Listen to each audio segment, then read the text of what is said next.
আসসালামু আলাইকুম, সবাইকে স্বাগত জানাচ্ছি পান্তারাস কিচেনে। আজ আমরা তৈরি করব আইড় মাছের ঝোল।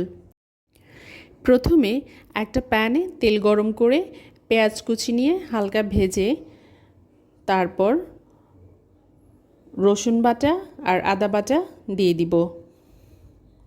কিছুটা ভেজে নিব যাতে আদা রসুন বাটার কাঁচা গন্ধ না থাকে। টমেটো দিয়ে দিব। আমি এখানে একটা টমেটো ফালি করে দিয়েছি।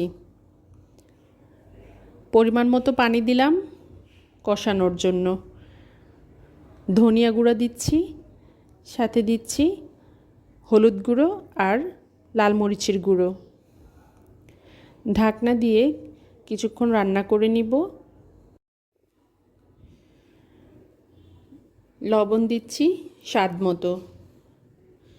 ভালোভাবে কষিয়ে নিতে হবে তেল উপরে উঠে আসার আগ পর্যন্ত।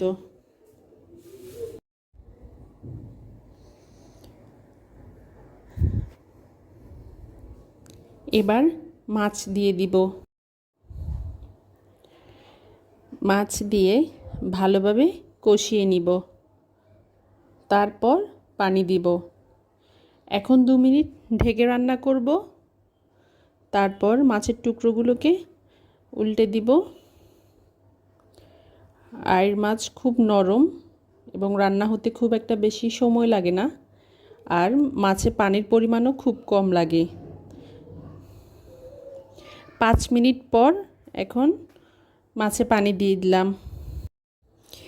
ভালোভাবে রান্না করে নিব যাতে মাছ ভেতর থেকে সেদ্ধ হয় আর মাছের আষ্টে গন্ধ না থাকে।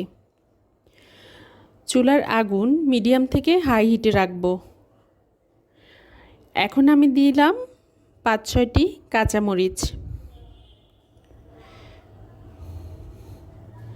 আমার চ্যানেলটি সাবস্ক্রাইব করবেন, পাশে থাকা বেল বাটন ক্লিক করবেন, লাইক করবেন আর শেয়ার করবেন।